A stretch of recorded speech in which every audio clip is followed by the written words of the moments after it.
Hey guys, this is Vsgbrittbratt on Saturday, July 16th, 2016. I am so sorry I'm coming at you a day late, but it was my husband's birthday, and well, it's his birthday today, so last night we did some celebrating, and today we'll be doing some celebrating, and it's 8 in the morning, so I can get this video out really quickly and get it done. But yes, I am very sorry for being a day late, but either way, I am here with my 20-week post-vertical sleeve gastrectomy update. So here's my little intro. Ready? I had vertical sleeve gastrectomy on February 24th, 2016 in Chicago, Illinois at Northwestern Memorial Hospital under Dr. Jeffrey Fronza. My highest ever recorded weight at the start of all of this is 320 pounds. On the day of surgery, my weight was 296.6 pounds. Last week, I came at you at 210.2 pounds, and this morning or yesterday night, whatever you want to say, because I haven't changed much between yesterday and today, my weight is 207.4 pounds. That puts my BMI at 35.6 and my height is 5'4", just in case you'd like to know. It gives me a week loss of 2.8 pounds and a total loss for my highest weight of 112.6 pounds, and from surgery day 89.2 pounds.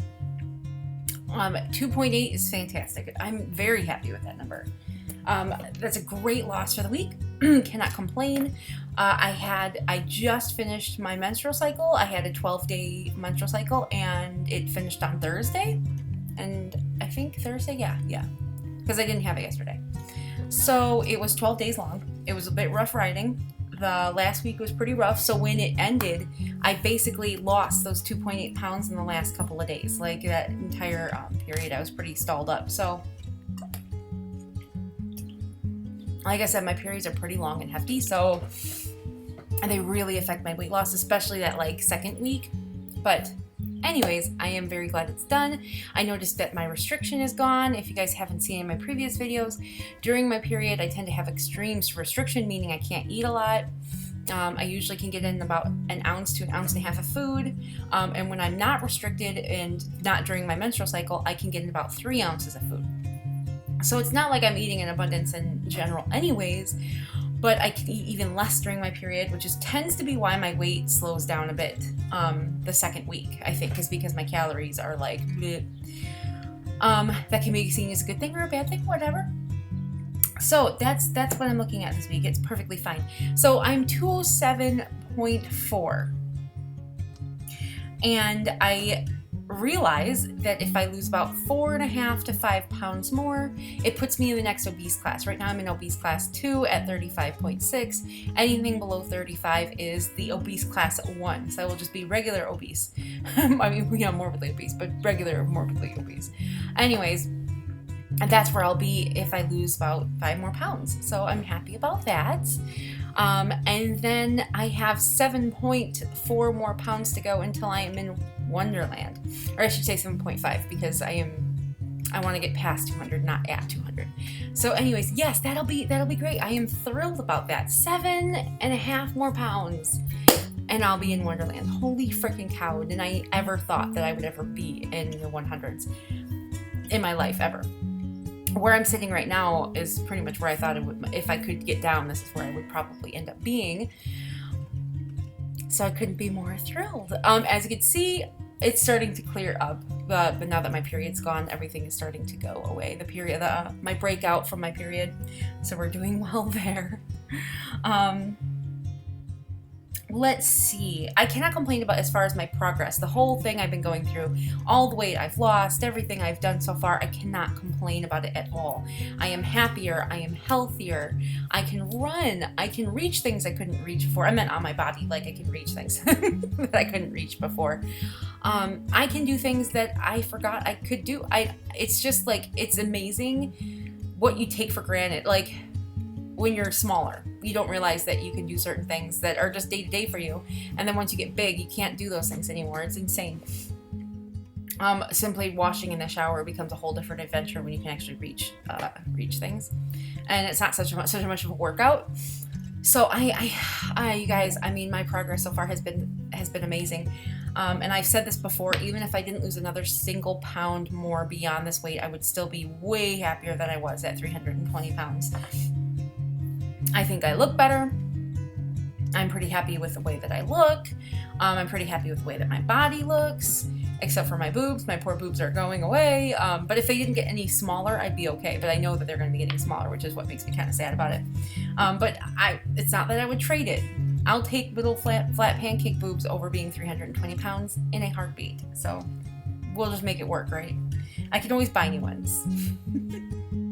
So as far as my exercise is concerned, I'm doing my C to 5K, and that's going very well. I'm not complaining about that. I'm on like week 3 or 4 or whatever. I can run 3 minutes at a time, if not more, if I push myself. I've noticed that not only does my body need to warm up, but my lungs need to warm up as well. So the first like minute or so of running, I'm good. And then I hit that minute peak and my lungs start to really poop out on me. They're not happy. And then once I get over like a minute and a half in, then my lungs are good. We're good to go. I can run. I can keep going as much as I'd like past that point. But it's getting over that peak, that hump. That's the difficult part. But once I'm there, I'm good. I'm also a smoker of like 15 years or so, however long I did it. I can't even tell you, 15, 20 years. So that could be a very reasonable factor. I mean, I quit in 2012, so I haven't smoked in 4 years, over 4 years. But that could be a reason why my lungs take a little bit more to get used to it. But then again, I hear everybody say that. So I don't know. Maybe that's just a me thing that takes my lungs a little bit to warm up. Or maybe that's just across the board everything. Everybody goes through that. I don't know. But that's going well with me. My walking and stuff, I used to walk way up there around 12 miles or so a day, and that has gone down quite a bit, pretty drastically. I still usually hit 8 miles in a day. Usually on my days off, it's like 6 miles. I'm going well over 10,000 steps. The steps aren't really the big problem. It's the miles.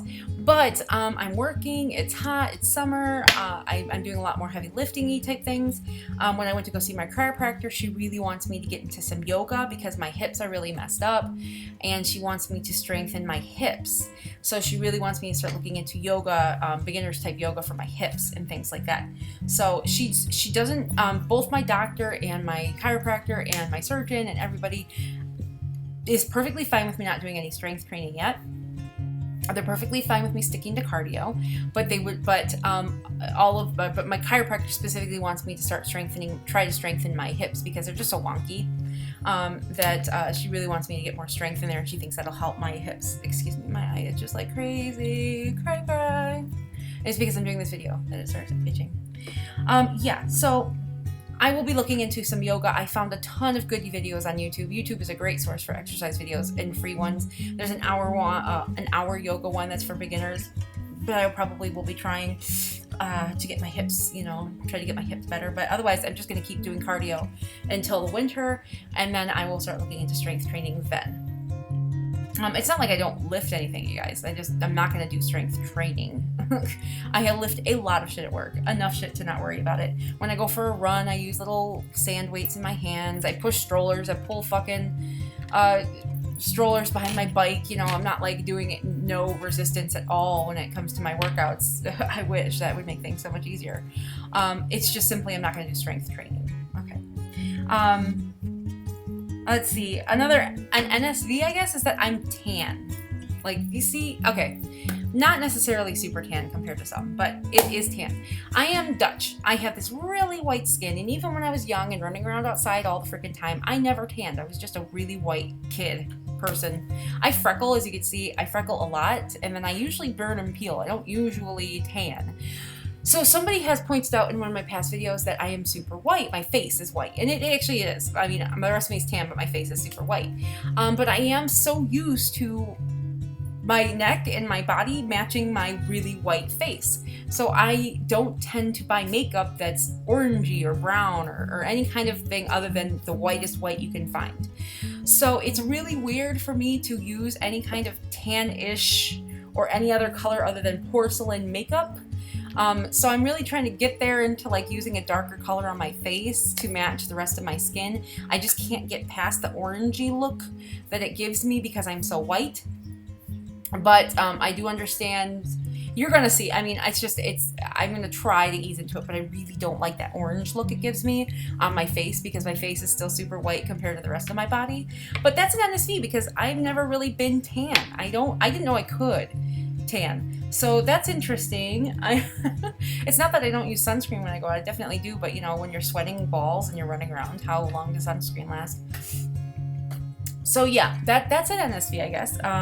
Yeah, and sorry for the contrast. I'm just kind of used to having a really white body, and it'll go away once winter comes. I'll lose all of this color, so it won't matter in about 2-3 months, anyways. Let's see what else is going on. I received my pillow from the new Jackie33. She sent me a quilted pillow as a subscriber giveaway. It was super, super cute. She put a picture of my husband and my daughter in the middle. I will insert a picture right here. Thank you so much, darling, for that pillow. I absolutely adore it. My daughter sleeps with it every night. I was going to keep it like around me or something, and she took to it. She wanted it in her room, and that she wasn't having anything for it. So that pillow is now my daughter's official pillow.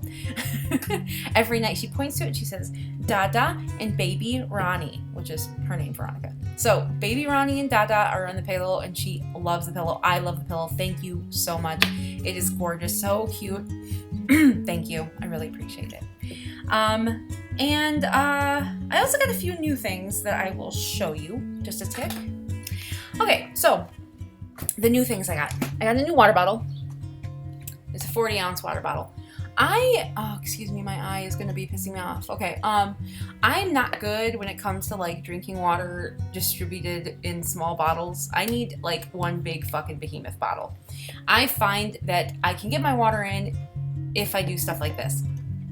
I usually use like 32-ounce bottles or 25-ounce bottles and drink like 3-4 of them in a day. But then I end up like only barely hitting my water goals and like really trying to get it in by the end of the day. And I always do, but I just barely slip by there on the edge of that, like, oops, I didn't, and I did. And that's like 64 ounces. So this is allowing me to get like 70 to 80 in a day because I actually fill this up twice and then I'm good for the day. So this is doing me wonders. I'm very happy I picked one up. It was $10 at Walmart. Not Walmart, Target. 10 bucks at Target. Oh my God. Can you imagine if this is 50 bucks? Nobody would fucking buy it. Because it's just a fucking plastic bottle. 40 ounces. Yeah, anyways, it was 10 bucks. Totally worth it. Also, I did a really cool thing. So you guys know, if you don't know, now you know. I like to switch up my protein. I don't like to get the same protein powder every week, so I try new things all the time to get new flavors because I drink quite a bit of protein because I can't get it from food. I just don't eat enough. I get 3 ounces of food in a sitting, which is way more than I used to get like a couple of weeks ago. A couple of weeks ago it was like 2 to 2.5. So the fact that I get 3 ounces is great, but I'm still not able to get 90 ounces of protein in a day. 90 grams of protein a day. I generally, with food, only can get 40 to 50. So I still have to rely a lot on protein shakes and stuff like that. So I need variety. Variety is the spice of life, right? So I've been hearing about the nectar protein. Ever since I started before surgery, I heard about this because it's a pretty popular protein powder. And I heard about it, but I wanted to try it before I bought a big tub of it. So I went to a website called MyBariatricPantry.com. I'll put the link in the description box down below. And they offer a lot of sample-y type things. I think they offer Quest, although you can get that at GNC. They offer like the Oh Yeah sample pack for like the bars and stuff. They offer a lot of sample-y packs. And they also offer sample packs for the nectar protein. For the nectar proteins by a company called Syntrax, by the way. So I wanted to get that sample pack. The sample pack, you get 10 packets of sample protein, and it's 20 bucks, and then like $5 shipping or something like that. So you're paying 25 bucks for 10 packets. So it's okay. It's worth it. I mean, I would definitely. I'm glad I did it because I was able to try all different kinds of their samples. I was able to try apple ecstasy and cappuccino latte and the fuzzy navel that they have, which is super, super popular. I was able to try their grape. I was able to try like a tropical kind. I think it was like a pina colada-ish kind. There's a ton of kinds to try. And I liked them all. There wasn't a single kind I didn't like. So now that I know I like pretty much everything that they have to offer, I went out and bought this from the Vitamin Shop. It's the lemon tea nectar protein. So per scoop, and the reason that I like this so much, per scoop, it's 23 grams of protein, which is a little low, but not so bad. 23 grams of protein, 0 sugar, 0 fat, 0 carbs. They don't use aspartame, and it's 100 calories a scoop. So I use 1.5 scoops of this. It's only 150 calories for 1.5 scoops. It is fantastic. This nectar protein stuff. They use whey protein isolate. As you can see, the ingredient list on the bottom here is this little thing here. Is very minimal, and like 23 grams of protein per scoop. It's really good. So if you don't, I find that if you don't like the creamy, thick ones like the chocolates and the vanillas and the strawberries, which they have as well, but I didn't like them. But if you're not liking that and you need to change, Nectar Protein by Syntrax has a ton of different flavors, like a ton. If you like fruit punch, they've got fucking fruit punch. If you like tea, they've got fucking tea. If you like lemonade, they have lemonade. They have friggin' grape. They have fuzzy navel, which is like a peach orange mix. They have a ton of different things. I would say if you like juices better, then look into that route. If you're like a Kool-Aid, Crystal Light kind of person, then look into that route. The great thing about this is it doesn't leave a stingy, icky feeling in your throat. It is a slight milky taste because of course it is whey protein isolate, but I highly recommend Nectar Protein. At least give it a try. Get one of those sample packs from My Bariatric Pantry, and I promise you, you will not regret it. My Bariatric Pantry also sends you like a little extra sample-y thing that they have from their pantry, and I got one that was a mint hot chocolate, because I like hot chocolate. So mint hot chocolate was what they sent me, and it was like, I think it was like 20 grams of protein, 15 or 20 grams of protein, and like 5 carbs in it. So it wasn't horrible. Great for milk for a hot chocolate if you really like that kind of thing. I'll probably be looking at it in the winter. So I'm gonna let you guys go. That video went way long enough. Thank you so much everybody for following me and watching me. I'm watching all your videos, you guys. If you notice I haven't watched it yet, I am a few days behind. It takes me a couple of days to get caught up. Sundays are great days for me to get caught up because I have plenty of time and nobody really does videos on Sundays. So give me time and I'll get to them. But anyways, you guys, I will talk to you soon. Love you guys so much. Take care. Mwah. Bye.